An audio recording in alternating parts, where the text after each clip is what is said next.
ჩვენ ერთი კვირის განმავლობაში ვაყრდებოდით ამ ნიადაგებს. პირველი აღმოცენდა ქვიშიან ნიადაგში, შემდეგ აღმოცენდა თიხიან ნიადაგში, ხოლო შემდეგ ნეშოპალიან ნიადაგში. ნეშოპალიანი ნიადაგი გაიზარდა ყველაზე დიდი.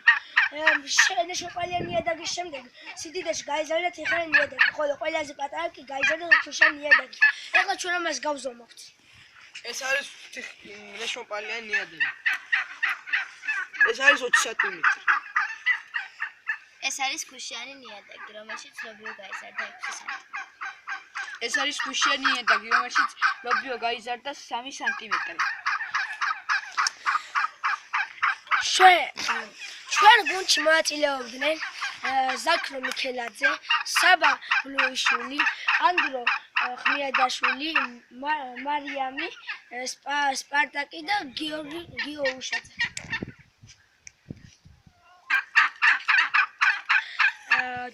ჩვენი ცდის მიზანი იყო რომ დავეთკიცებინა რომ ყველაზე დიდი ლობიო რომელში ამოვიდოდა და ჩვენ ამ